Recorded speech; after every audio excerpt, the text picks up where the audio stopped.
upacara-upacara yang ada di Bali. Ya. Karena yang tadi dianggap upacara itu seringkali tidak berhubungan dengan belajar. Oh, dengan belajar. Oke. Ya. Sementara spiritual sering dikaitkan dengan apa? Duduk meditasi, duduk hening, lalu mendengarkan ceramah-ceramah. Terbukti dari survei-survei di seluruh dunia, Bali adalah tempat yang paling indah, paling toleransinya tinggi. Ya, ya. Adakah spiritual lebih tinggi daripada toleransi Ya, ya. dalam umat beragama?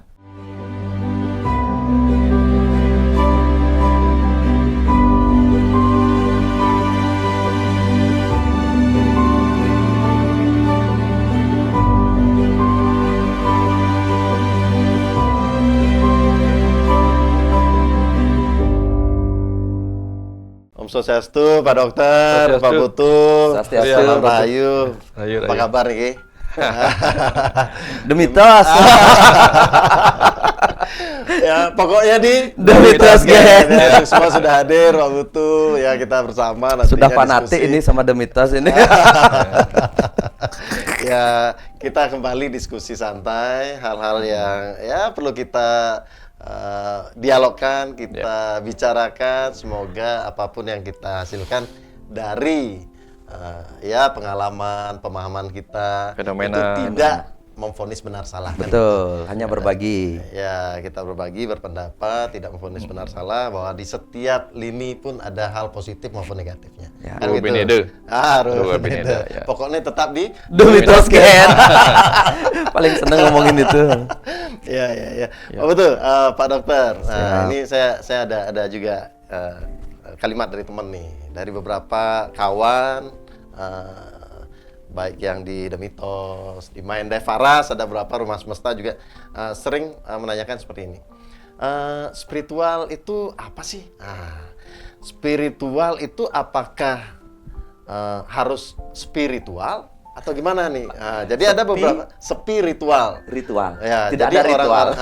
jadi orang-orang yang menyatakan dirinya adalah orang spiritual seringkali mengaitkan bahwa harus spiritual. Ya, semakin tidak ada ritual itulah spiritual itu. Nah, itu kan wacana mereka. Nah, kita dialogkan sekarang. Gimana nih, gimana? Ini tugasnya Pak Dokter, udah pasti. Dan dikaitkan dengan Hindu Bali lah. Di Ya, Bali karena ada ritual tertentu. Apakah itu artinya juga bahwa di ritual itu tidak ada spiritualnya?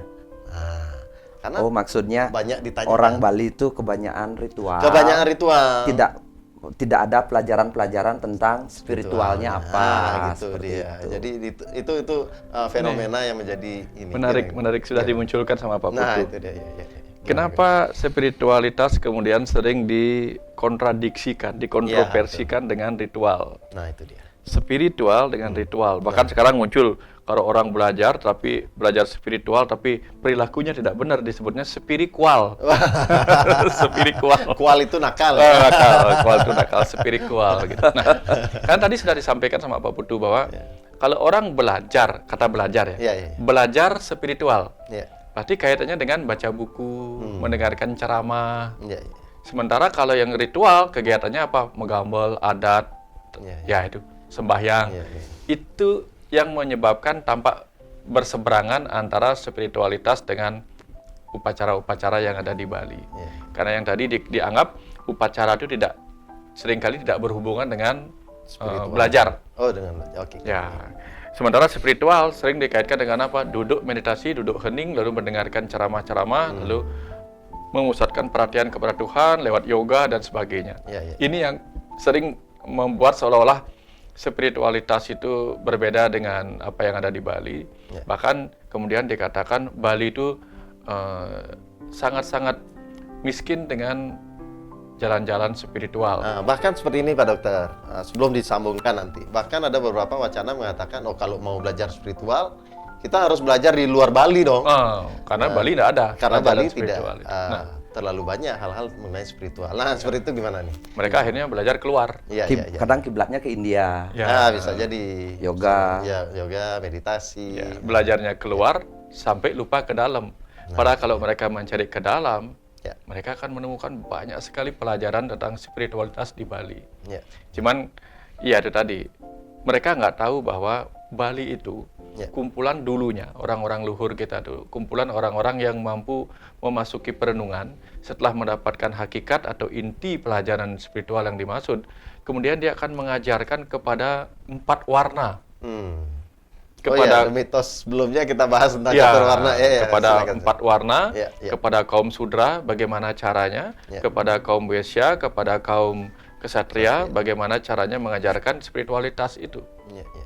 Nah, kepada kaum Brahmana bagaimana caranya, atau jalan kalau catur marga, Ya, ya. kepada jalan bakti bagaimana caranya spiritualitas diajarkan, Ya. jalan karma bagaimana spiritualitas diajarkan, jalan apalagi satu jenana, Jenana, jalan ya. pengetahuan, dan jalan raja yoga bagaimana spiritualitas diajarkan. Nah, mereka nggak paham bahwa ketika digali lebih dalam, apa yang dilakukan di Bali adalah aplikasi dari spiritualitas itu sendiri. Contoh misalnya nih, Ya. orang yang hanya bisa melakukan jalan bakti, nggak bisa baca apa-apa. Ya, ya. Dia nggak bisa baca apa, lalu dia membuat sesajen, Ya. matetuasan. Nah, matetuasan itu, bikin jaritan itu, motong-motong janur Ya. itu kan butuh meditasi, butuh konsentrasi. Sehingga ketika dia membuat itu, kalau nggak konsentrasi, tangannya bisa terluka. Ya. Dan dia menciptakan bentuk. Ya.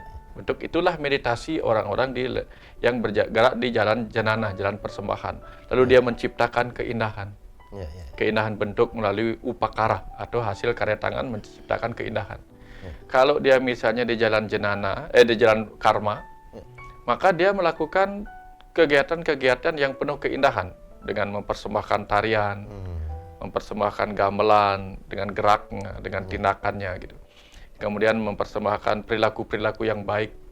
Itu kan spiritualitas sebenarnya. Berbicara yang baik dengan cara apa? Menggunakan sorsinggih tadi itu. Ya, ya. Sorsinggih dia menggunakan bagaimana indahnya ini. Nah, kemudian di jalan jenana, di jalan pengetahuan, ketika pengetahuan itu dia dapatkan dari alam melalui perenungan-perenungan, lalu dia keluarkan dalam bentuk keindahan. Karena dalam ilmu barat, art and science itu kan jadi satu. Ya, ya. Ketika dia mendapatkan sains atau ilmu pengetahuan di alam semesta ini, kemudian dia jadikan art, apa yang dilakukan? Membuat kekawin, membuat kidung, gitu. Jadi dari situlah kemudian dia memancarkan energi suaranya melalui keindahan kidung, keindahan kekawin, keindahan palawakil. Ya, ya. Nah, sebenarnya ada tutur juga di situ. Ada pengetahuan spiritual yang diajarkan bagi yang suka mendengarkan kidung. Bagi yang suka melihat tarian, ada keindahan juga dipancarkan melalui itu. Sehingga ada tarian topeng, wayang, itu kan mereka menyebarkan ajaran spiritual. Ya, ya, ya. Jadi Dan dibacakan, ya. sebelum itu Pak Dokter, dari apa yang dipaparkan Pak Dokter tadi, definisi spiritual itu apa sih? Nah, kalau spiritual itu kan Ya. ketika banyak orang berpikir bahwa Ya. spirit itu apa sih? Nah, itu. Spirit itu roh, Ya, ya. semangat. Ya, ya. Nah, di Bali itu spiritualitas itu dua-duanya diambil. Ya, Spirit dalam arti semangat, yaitu semangat hidup. ya. Kalau spirit atau dalam arti semangat hidup digunakan dengan baik, akan mencapai jagat hita, kebahagiaan duniawi. Kalau spirit dipelajari lebih mendalam sebagai ruh, Ya, ya. atau spirit atau ruh, Ya. maka dia akan menghasilkan kebebasan dari kemelekatan terhadap duniawi. Karena pada dasarnya kita ruh, itulah disebut moksartam. Sehingga moksartam jagat hita, Ya. itulah kemudian menjadi aplikasi ajaran spiritualitas di Bali. Oke. Tetapi spiritualitasnya seolah-olah tidak kelihatan. Ya, ya. Ya, sehingga bagi orang yang tidak paham dikiranya orang Bali tidak menjalankan spiritualitas, padahal mereka sudah menjalankan Ya, ya. di levelnya masing-masing, di kemampuannya masing-masing, di jalannya masing-masing. Entah bakti marga, karma marga, jenana marga, atau raja yoga. Raja yoga yang meditasi itu siapa yang melakukannya? Yang duduk meditasi hening itu? Itu ada orang-orang tuh. Ada orang yang menjalankan dharma weci, dharma sadu. Yang dharma weci di kuburan dia meditasi itu. Ya, ya. Dia memusatkan pikiran kepada kawisesan. Yang dharma sadu di tempat suci, di pura dia melakukan meditasi persembahyangan. Sehingga kita sendiri pun disuruh belajar seperti itu. Ya. Belajarnya bagaimana? Kita disuruh Upanishad. Upanishad artinya apa? Duduk di bawah dekat guru. Gurunya siapa? Gurunya adalah Betara yang guru. Duduknya di Merajan. Tapi sayang, kita yang tidak mau duduk di bawah dekat guru di Merajan. Maunya kita duduk kepada guru-guru yang ada di luar. Padahal boleh nggak kita menemukan guru yang ada di Bali? Pergi saja ke geria-geria. Di sana ada banyak brahmana dari berbagai golongan yang ilmunya banyak. Kita bisa menggali apa saja di situ. Nah, cuman ya itu tadi kan biasalah minded kita seringkali kalau luar negeri lebih bagus. Ya. Padahal di dalam kita bisa menemukan banyak hal. Ya. Kalau Pak Putu sebagai pelaku nih, Pak Putu. Nah, pelaku spiritual Pelaku nih. apa? Pelaku bisnis apa spiritual? Spiritual dong, kita bicara terkait dengan spiritual. Oke. Jadi saya tahu banyak hal ya lelaku atau laku yang Pak Putu lakukan terkait dengan spiritual. Nah, dari seorang Pak Putu tuh mindset tentang spiritual itu apa sih? Apakah memang harus spiritual atau gimana nih? Silakan. Saya itu Ya.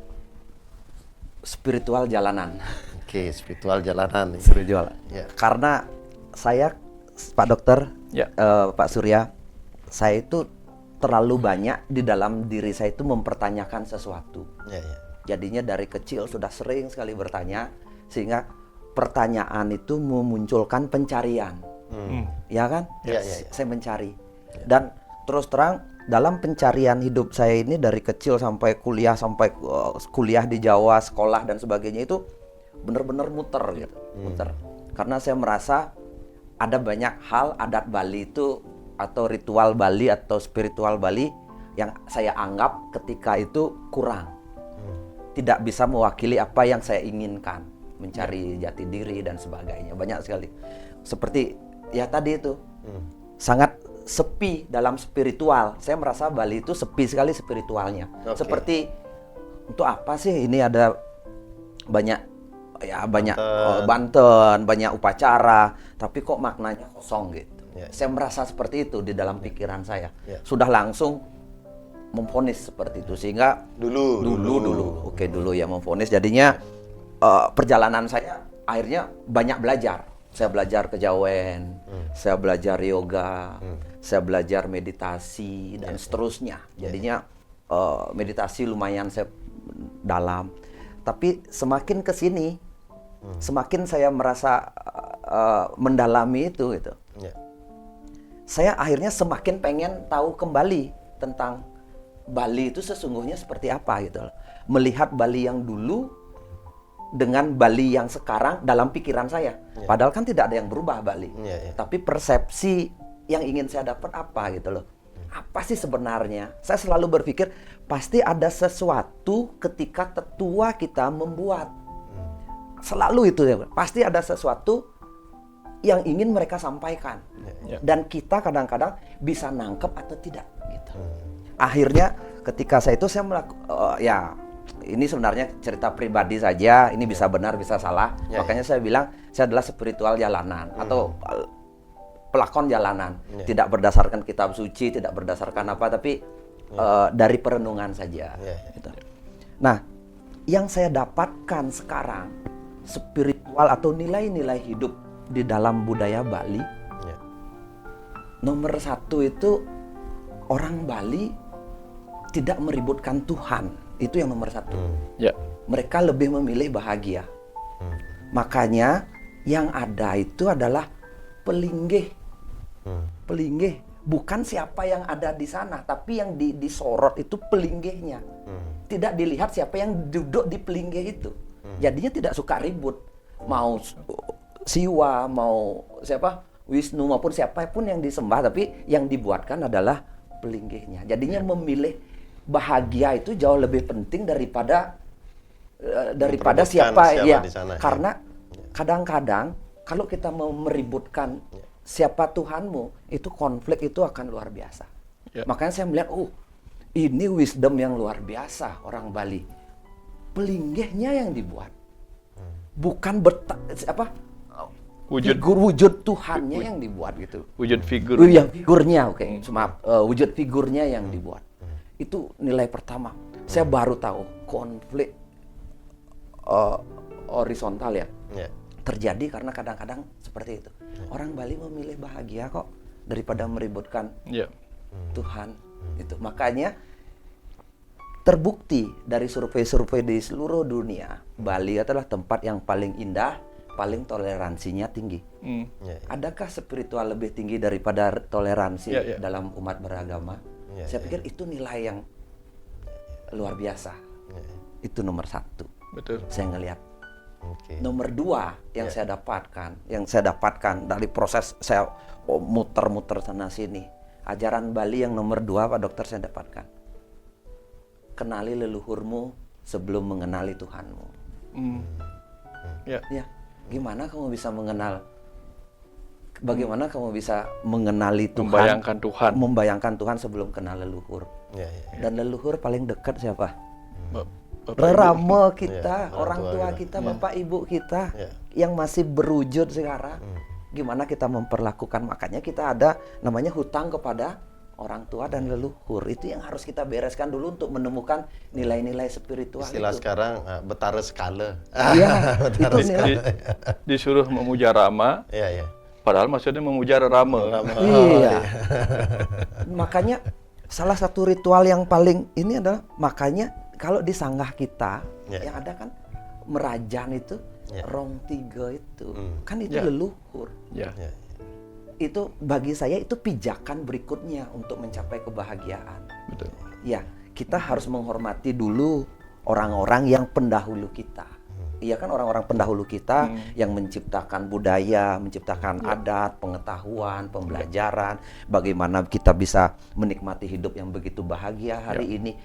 Berikan penghormatan setinggi-tingginya kepada mereka. Kamu akan menemukan kebahagiaan dan kamu akan menemukan Tuhanmu. Gitu, Tuhanmu.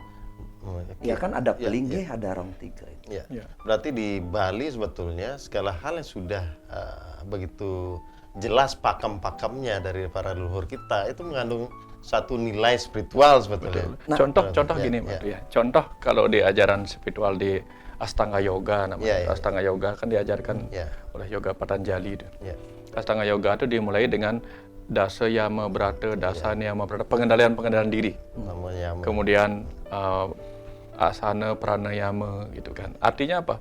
Ketika kita mau belajar spiritual di Bali, kita disuruh perginya bukan ke gereja. Banyak orang dulu takut pergi ke gereja. Ya. Takut nggak bisa bahasa Bali halus. Terus, ya betul betul. Padahal ketika kita berani Ya. belajar bahasa Pasti Bali halus sebelum dimaklumi. pergi ke gereja, Oh, atau setidak-tidaknya kita kan sudah Ya, ya. belajar bahasa Bali halus kan mengajarkan kita halus berbahasa. Ya, ya. Itu bagian dari dasayama dasayama brata. Ya. Menghaluskan bahasa dulu, Ya, ya. menghaluskan perilaku, merenah, itu kan ajaran-ajaran itu. Nanti begitu kita sampai di gereja, apa diajarkan? Duduk, menunggu. Nah, itu belajar asana, melajah negak bahasa Balinya.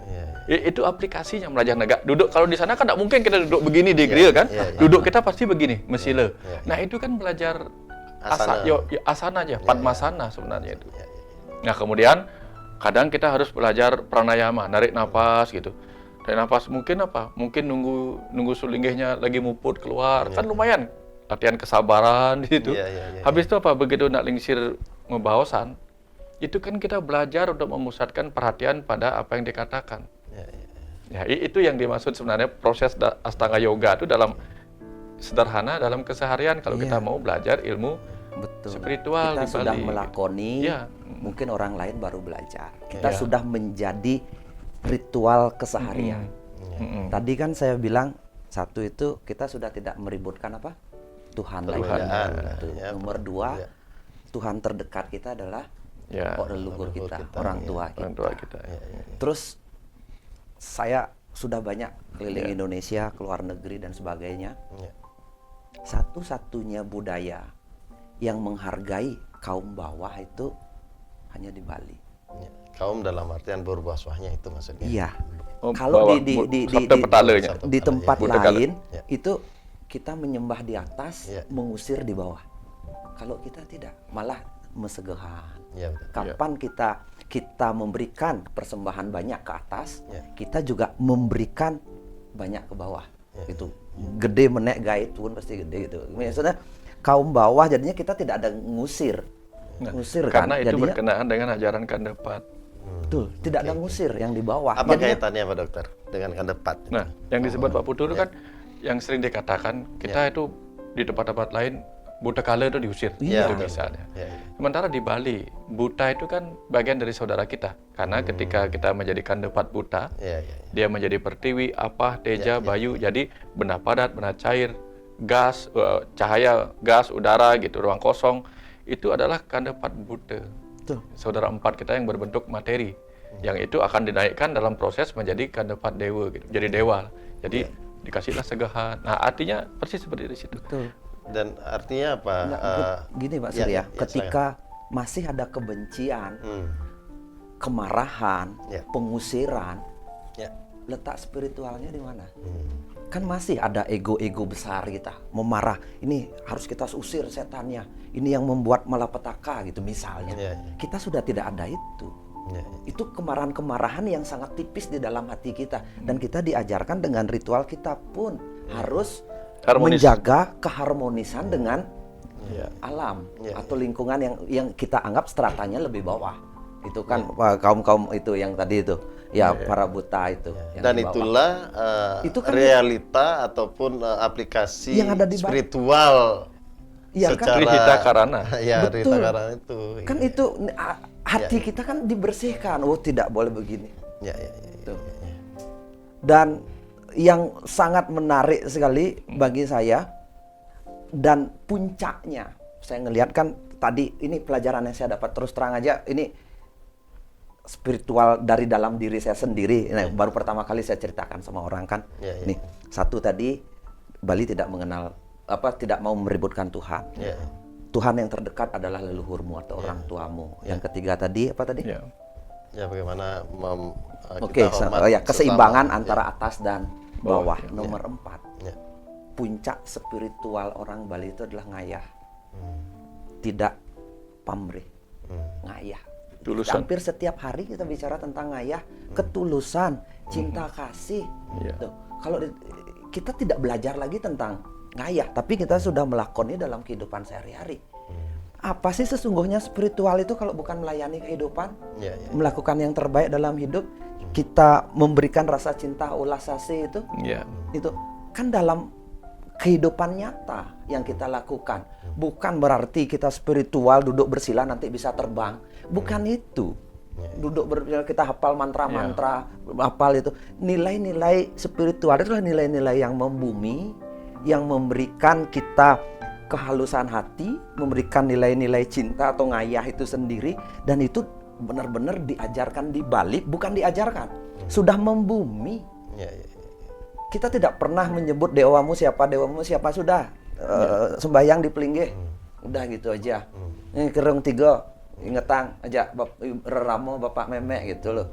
Terus yang ketiga tadi, ya ingat menek dong sapangannya beten gitu. Itu nilai-nilai hidup nggak? Terus abis terakhir ngetang nih udah mengayakan ngayah nak yang sekapa-kapa itu. Udah. Ngayah mayatnya. Niatnya. Ya, ya. Bukan spiritual itu duduk bersila bisa 2 jam, 3 jam itu bukan. Itu kan masih dalam proses belajar spiritual untuk menemukan. Malah dan tangkapnya begini tadi. Ya. Dulu kan kita hidup di dunia spiritual, di dunia ritual. Ya, ya, ya. Ketika masih kecil, pokoknya sembahyang begini. Tanpa tahu maknanya. Tanpa tahu maknanya. Lalu kita belajar spiritual. Ya. Setelah kita belajar spiritual, ternyata spiritual itu ketika diaplikasikan, dibumikan, dia menjadi ritual. Ya, ya, ya, ya. Betul. Spiritual Ya, ya. menjadi ritual, betul. Spiritual menjadi ritual lagi. Iya, Kenapa? iya. Ritual bakti yoga, Iya. bakti karma, bakti marga misalnya. Ritualnya apa? Mempersembahkan. Tetapi ada kedalaman pemahaman spiritual di balik bakti marga, jenana marga, Betul. karma marga gitu. Ya jadi ternyata sehingga ketika digali lagi apa yang sudah menjadi ritual di Bali, ketemu lagi kedalaman spiritual di tengahnya. Nah, Jadi ini semacam ngewindu lah, Ya, ya. ngewindu. kadang-kadang tugas kita kan awalnya spiritual Ya. menjadi ritual. Ya. Kadang-kadang setelah itu kadang-kadang ritualnya kita lupa nilai spiritualnya. Ya. Tugas kita yang tahu ingatkan kembali ritual ini apa nilai-nilai yang ada yang biasa kita lakukan.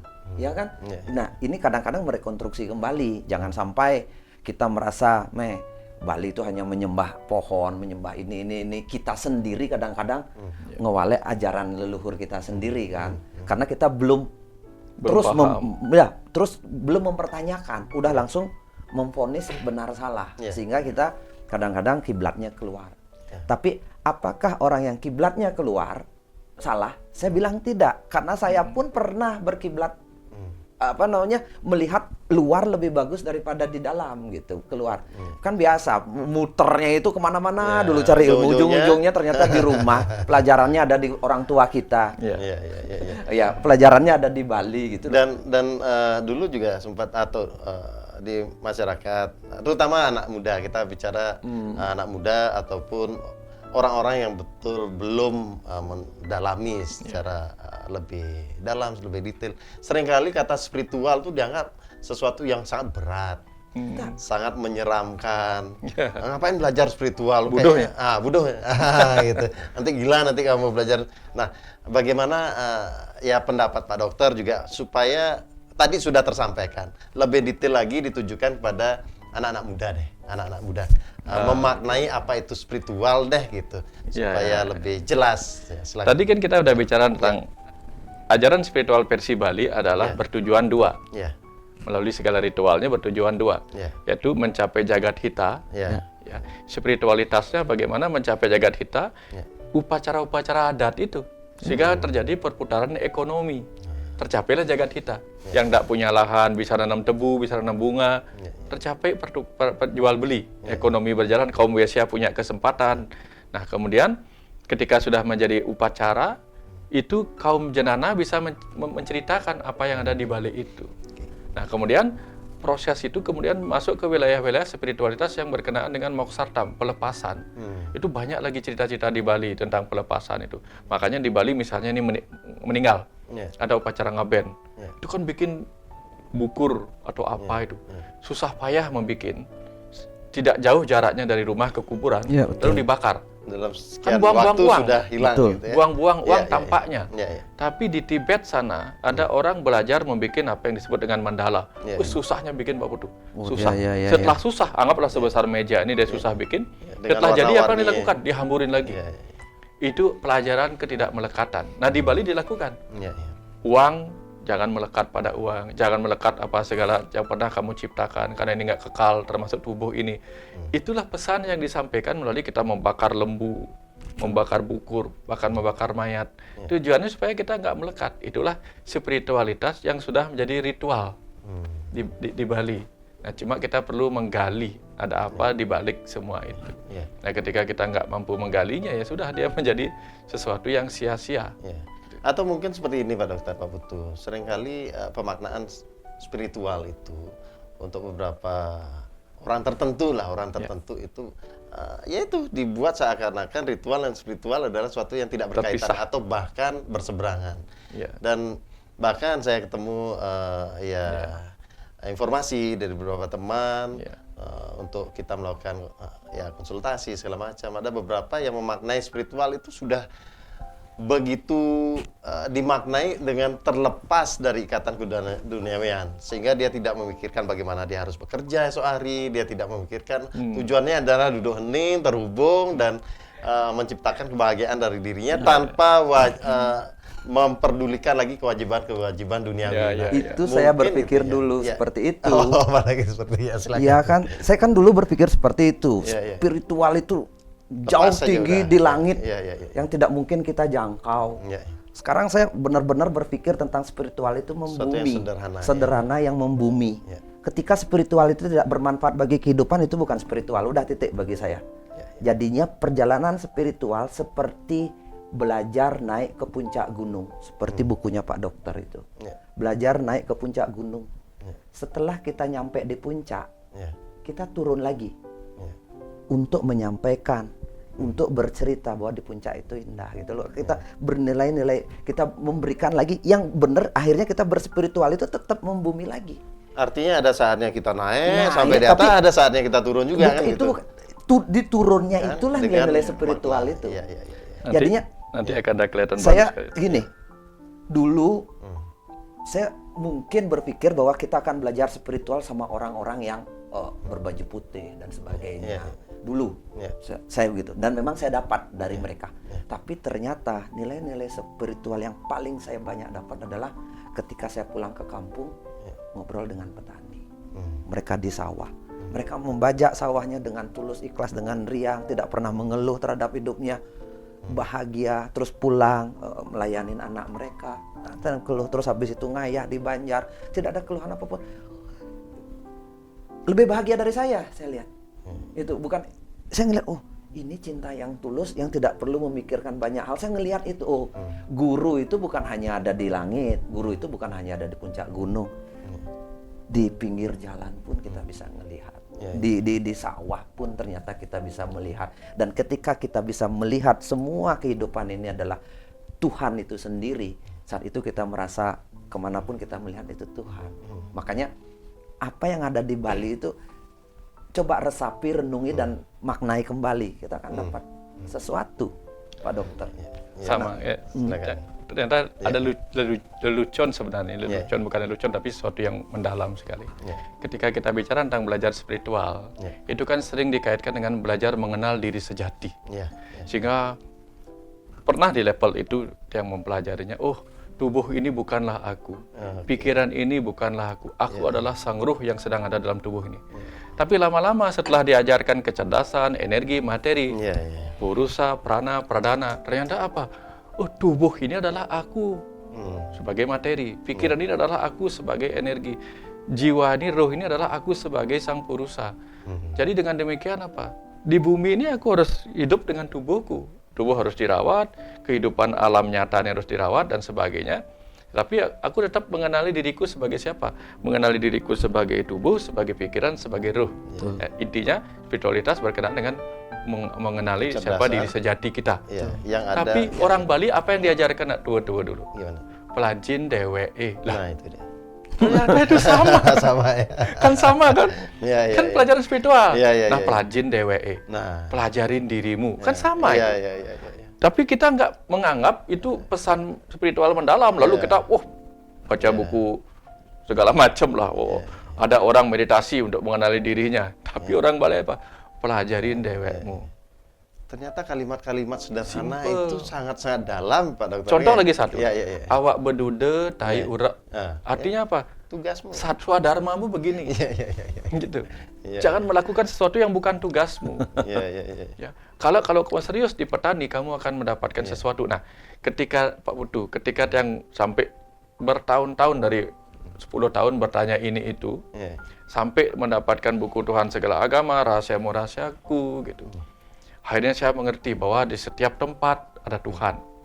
Yaitu kecerdasan semesta tak terbatas bahkan pada setiap pohon. Sekarang kalau mau motong pohon, saya bicara pada pohon. Hebat rasanya sekarang saya mengerti ada Tuhan di dalam pohon. Orang Bali dulu apa? Setiap tumpak warige itu ngomong sama pohon. Kan mau kaki-kaki ini. Ternyata mereka sudah mencapai. Makanya saya ngelihat itu ritual orang Bali yang sangat memahami nilai-nilai spiritual. Benar nggak? Ritual-ritual orang Bali sangat memahami. Dan kita baru mempelajari bahwa Tuhan ada di setiap tempat. Kita sudah melakoni itu dari dulu. Cuma kita lupa saja. Lupa. Itu membuat yang jadi malu sendiri, Pak. Kenapa? Kita kesana hebat sekali. SD yang baca buku Bhagavad Gita, Mahabharata, ilmu pengetahuan populer, astronomi, kemudian kuliah kedokteran, mempelajari banyak hal. Sampai akhirnya dibukakan pengetahuan akulah kecerdasan semesta yang berdiam di segala ruang kosong. Tiba-tiba Tiang ngomong sama pohon, ibu Tiang yang buta huruf, yang tidak pernah sekolah, ngomong sama pohon, hal yang sama yang Tiang lakukan di usia 50-an tahun. Berarti apa? Meme sudah dekat ini. Ibu sudah sampai duluan walaupun dia buta huruf. Ternyata spiritualnya tampak sederhana, digali, sama dengan Tiang kuliah kedokteran lah. Ternyata satu piring nasi itu mengandung karbohidrat sekian. Karbohidrat kalau dimakan akan menjadi gula bla bla bla bla gitu. Ibu Tiang tidak mengerti hal itu. Makan satu piring nasi. Udah beres. Sama-sama beres, sama-sama kenyang. Tapi tetap butuh perjalanan. Seperti Pak Dokter butuh perjalanan dulu keluar. Sehingga kita menemukan makna kembali. Sebenarnya perjalanan keluar itu adalah mencari makna. Kadang-kadang kan kita nggak mau hanya sekedar menjalankan, ujang nekene gitu. Akhir ketemu makna, ketemu O-nya itu kan balik lagi. Dan ada kalimat terakhirnya nak mulak itu. Nak mulak itu ini Ya, ada yang tanpa pemaknaan, ada yang sudah mengerti nak mula keto tapi Ya, dengan pemaknaannya. Betul. Nah, dan itu baru bisa memaknai setelah mencari, tentu saja entah mencarinya keluar, mencari ke dalam dan direnungkan ketemu makna itu kan. Kadang-kadang gitu. Ya. saya sering menggunakan sekarang bahasa anak muluk itu. Ya memang gitu kok. Karena saya tidak bisa menjelaskan lebih dari itu kepada orang yang memang masih sangat kasarnya gini. Bukan berarti saya merendahkan, sangat kasar, masih mindsetnya gitu. Memang begitu kok. Gitu. Apa yang harus saya jelaskan lagi? Menjelaskan pun tidak mungkin dipahami gitu. Ya muluk itu gitu. Kadang-kadang perlu bahasa muluk itu. Bener nggak Pak Dokter? Iya, bukan berarti kita tidak paham, tapi kadang-kadang belum saatnya dijelaskan. Apapun kita jelaskan, dia tidak akan ngerti. Tidak akan mengerti. Dan tujuannya adalah menghindari pertentangan. Pertentangan, kan, konflik dan sebagainya. Ada maksud kita baik untuk menjelaskan ketika orang tertentu mempunyai perspektif yang jelas-jelas berbeda. Tentu saja niat baik kita menjadi hal yang tidak baik kan gitu, menimbulkan pertentangan, juga membuat orang merasa tanda kutip tersakiti karena berbeda pendapat itu juga nak mudah loh Pak Putu. Betul. Mudah loh. Lebih baik kan bilang nak muluk itu daripada kita berdebat, ya kan? Itu salah satu. Salah satu dari kalimat rahasia orang Bali yang menganggapnya apa itu muluk itu. Tapi ternyata itu mengandung spiritualitas yang mendalam. Nah, dia kan setelah cukup lumayan baca buku ini, buku itu dalam perenungan, semakin dalam Tiang merenung. Semakin Tiang lihat banyak hal di ajaran-ajaran Bali itu. Contohnya misalnya begini nih. Pernah dikasih tahu Tiang begini pesannya tuh. Jangan hanya jadi pejalan, tapi jadikanlah pelajan. Pelajan itu pelajahan. Pelajahan. Jangan hanya jadi pejalan, tapi jadi pelajahan. Berarti setiap perjalanan dijadikan pelajaran. Temukan pelajarannya. Jangan juga hanya melajah tapi tidak menjalan. Jadikan juga pelajaran itu perjalanan gitu. Betul. Gitu. Jadi luar biasa. Nggak akan sempurna kalau hanya tahu tapi nggak bisa, atau hanya bisa tapi nggak tahu. Jadi kita perlu belajar tanpa menjalan tidak ada gunanya. Jadi menjalan tanpa melajah bisa bingung. Bingung bener nggak Dokter ya? Paling bisa. Kedua-duanya berarti. Tidak kita pahami apa yang kita jalani kalau kita tidak melajah. Gitu. Kalau ada kata paling nanti merasa paling. Ini yang mungkin kemudian menyebabkan orang dikira bodoh kan? Iya, betul. Karena ketika paling ini paling itu tuh paham. Benar, sama kayak saya. Dulu kan ya meditasi rutin waktu kuliah kan apa segala macam, banyak sekali saya meditasi rutin 1 jam 2 kali sehari kan gitu kan. Tapi ketika kita belum menapak hidup yang sesungguhnya, kita merasa hidup itu damai sekali. Tapi di alam nyata setelah habis kuliah kita bekerja, banyak konflik di masyarakat, cari uang ternyata susah. Ternyata tetap aja goyang pikiran kita. Jadinya meditasi duduk saja tidak menyelesaikan apapun. Makanya melajah sambil menjalan tadi, jadinya benar kita akan dapatkan pelajaran. Ternyata belajar untuk mengendalikan diri di jalan, gitu. Bagaimana menghadapi ketika kita bertentangan dengan masyarakat, bagaimana. Ternyata itu penting juga, benar kan? Bukan hanya sekedar kita duduk diam itu kan. Kedua-duanya penting. Melajah menjalan makanya setuju tadi omongannya Pak Bahkan Dokter. dalam proses mindset yang sering dibahas bahwa ada saatnya kita fight menghadapi situasi itu, ada saatnya kita flight gitu. Tapi seringkali orang-orang yang mengakui bahwa belajar spiritual seringkali hanya flight dari situasinya atau menghindar dari atau lari dari kehidupannya. Ya kan banyak terjadi seperti itu. Betul. Ada yang banyak punya masalah, saking penuhnya permasalahannya menghindarinya dengan cara tanda kutip berjalan di spiritual. Sehingga ada lagi nih bahasa lagi. Tadi kan kita bicara tentang apa? Bagaimana muluk itu. Bagaimana apa tadi itu? Pelajin dewe. Kata spiritual tingkat tinggi. Belajar dan berjalan. Lalu kita belajar meditasi. Meditasi untuk mengamati. Meditasi mengamati. Supaya menemukan sesuatu. Nak Bali apa dikatakan? Melajah mekletek gitu dia. Melajah mekletek itu apa adanya? Ya mengamati dengan cermat. Apa sih ada di balik itu melajah mekletek. Pelajin nih mekletek gitu. Pelajin dewe mekletek. Oh ini ternyata pelajaran spiritual tingkat tinggi gitu. Apapun yang dilakukan orang kita amati. Gitu. Apa yang saya katakan tadi itu yoga meditasi bukan sesuatu yang tidak baik kembali. Tapi sebenarnya itu ada mendalam di Bali juga gitu. Jangan sampai kita kiblatnya keluar, tapi Melupakan tidak yang di dalam. melupakan yang di dalam. Mungkin itu bagian dari proses. Kalau kita belajar meditasi, yoga, tetap jalankan itu, tapi jaga tetap nilai-nilai yang ada di Bali. Karena sebenarnya kan tujuan kita kan kebahagiaan kan, moksata, bahagia. Kita di Bali sudah punya sebenarnya apa Trihita Karana itu. Apa artinya Trihita Karana, Pak Dokter? Ya. Tiga penyebab kebahagiaan. Tiga penyebab kebahagiaan. Ya, harmonis. Nomor dengan satu apa? Harmonis dengan pelemahan. Ya, nomor Lingkungan. dengan pelemahan, parayang, pewongan, pelemahan. Ya. Jadinya bagaimana kita menjaga harmonis dengan Tuhan, harmonis dengan sesama, harmonis dengan lingkungan. Sudah terpatri di kita ini. Kalau kita sudah bisa menjaga hubungan dengan Tuhan kita bagus, dengan masyarakat bagus, dengan alam dan lingkungannya bagus, kan bahagia. Harusnya begitu. Tapi kebanyakan kenyataannya kan kenapa susah walaupun kita sudah lama memegang Trihita Karana. Kenapa susah? Karena tadi itu kayak dulu kita ngomong tentang bicara apa dulu Pak Putu yang keluar ke dalam catur warna, catur kasta ke dalam. Lupa ke dalam diri, cuma keluar aja. Nah sama Trihita Karana itu kebanyakan kita keluarnya juga belum beres, ke dalam juga belum beres. Yang disebut kalau kita secara individu ingin meraih kebahagiaan dengan konsep Trihita Karana, kita harus harmonis dengan pahriangan. Siapa sih hyang yang ada dalam diri kita? Yaitu titi hyang, yang disebut titiang. Titiang itu siapa? Sang ruh itu. Kita harus harmonis dengan ruh kita. Kedua, kita harus harmonis dengan pawongan. Pawong itu, wong itu manusia.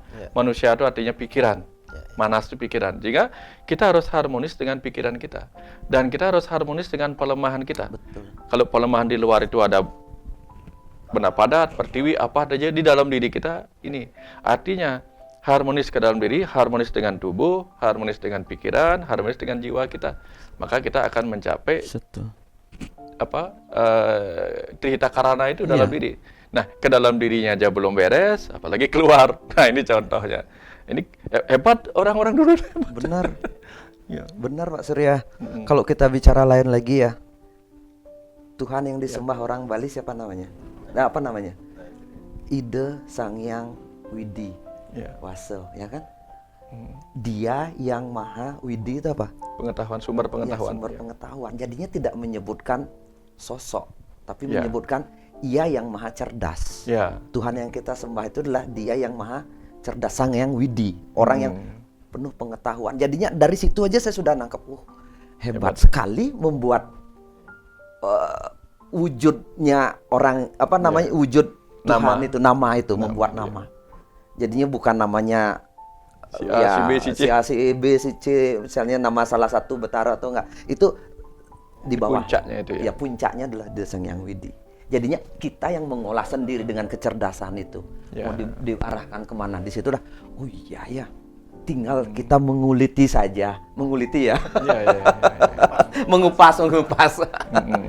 Jadi Pak Putu, Pak Dokter, ternyata spiritual itu adalah sesuatu yang sederhana. Dan kita sudah lakukan dalam kehidupan sehari-hari, dan justru ritual itu ketika kita maknai adalah proses dalam kita menyadari spiritual itu sendiri kan begitu. Ya. Dan tentu saja ketika kita mampu memaknai, balik lagi lebih ke dalam lagi, tadi disebutkan Trihita Karana, bagaimana kita selaras dengan pikiran kita, dengan roh kita, dan tubuh kita sebagai panca indera kita. Nah, panca mahabhuta kita ya. Nah, itu pun menjadi satu sebetulnya hal sederhana bahwa kita bagaimana kita mendalami spiritual itu sendiri. Jadi melakukan keseharian tetapi lebih banyak dikupas pemaknaan gitu ya. Kurang lebihnya seperti itu ya. Kalau dulu kita mencari siapa sih diri kita sebenarnya. Oh, sebenarnya saya adalah makhluk spiritual. Kalau di Bali diajarkannya berbeda. Langsung, kamu adalah makhluk spiritual yang sedang melakukan ritual. Sudah lakukan ritualmu gitu. Jadi kita sudah dipahami. Nak sayang atmanya raganen gitu. Kan begitu kita diajarkan. Jadi semua proses kita adalah bagaimana meningkatkan kualitas sang yang atma. Dari kita lahir masih menggedong-gedongan upacaranya, belum hamil juga sudah diupacarai. Sehingga kualitas sang roh dalam diri kita itu meningkat. Dalam proses dharma kahuripan, dalam proses kematian pun ditingkatkan sang roh kita. Berarti kan sangat-sangat, siapa yang bilang bahwa Bali tidak mengenal dunia spiritual? Betul. Bahkan proses di Bali itu bertujuan meningkatkan spiritual kita. Nah, itu. Bukan hanya kita, Buddha ditingkatkan menjadi dewa lewat upacara mencaru dan sebagainya. Ini luar biasa. Itu yang hanya bisa mengatakan luar biasa. Cuman karena kita nggak ngeh, jadinya kita nggak menyadari. Karena kenapa? Kita nggak mau ningeh. Ningeh itu apa ya? Tidak mau ning sehingga tidak ngeh. Kita pikir ningeh itu artinya hanya mendengar. Padahal apa? Tidak mau ning sehingga tidak ngeh. Gitu. Ning itu adalah Hening. menenangkan diri, hening gitu. Baru bisa akan ngeh kita. Ngeh bahwa ternyata Pak Surya, spiritualitas sudah menjadi sebelum ritual. dokter, sebelum saya nanti ditutup, jadinya tadi karena saya banyak bicara tentang nilai spiritual, ini belum tentu benar atau salah yang saya omongkan. Jadinya karena ini pendapat pribadi. Setidaknya kalau teman-teman di The Mythos nanti bisa mengungkapkan pendapatnya pribadi. Jadinya kalau saya ada yang salah, jangan langsung ini, kita bisa diskusi. Karena kita berharap ini sebagai ruang diskusi ya Pak Surya ya. Karena apa yang ini hanya hasil perenungan, tidak saya dapat dari kitab atau dari manapun. Jadinya sebuah perjalanan yang lumayan panjang, puluhan tahun dalam hidup saya, dan ini makna yang saya dapat. Dan ini masih layak untuk terus kita diskusikan bersama Pak Dokter. Karena setiap orang pasti akan menghasilkan rasa yang berbeda.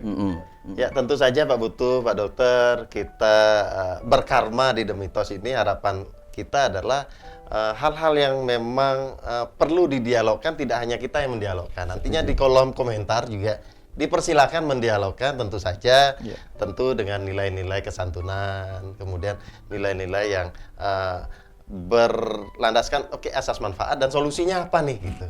Karena kalau tidak berlandaskan solusi, dalam pertentangan apapun kita bisa pertentangkan, tetapi kita berfokusnya di apa sih hal yang bisa kita sumbangsihkan untuk membuat lebih baik lagi. Gitu. Tugas kita di The Mythos memunculkan fenomena-fenomena yang ada di masyarakat untuk didiskusikan kembali. Dan apalagi mungkin saja dalam kita mendiskusikan, ditonton oleh orang-orang yang memang kompeten, justru membidangi, bahkan membuat kebijakan di hal-hal yang kita tentukan atau kita bicarakan. Setuju. Kalau kita ngomongin tentang The Mythos itu kan dekonstruksi. Jadi kita itu bukan tukang mengkonstruksi, kita tukang bongkarnya. Bongkar, nanti dilihat, oh ini kurang ini, silahkan ditambahkan. Luar biasa. Baik, semua Pak Putih, Pak Dokter, luar biasa hari ini kita bicara banyak. Semoga ada manfaatnya. Pokoknya kita tetap di The Mythos, Rayu.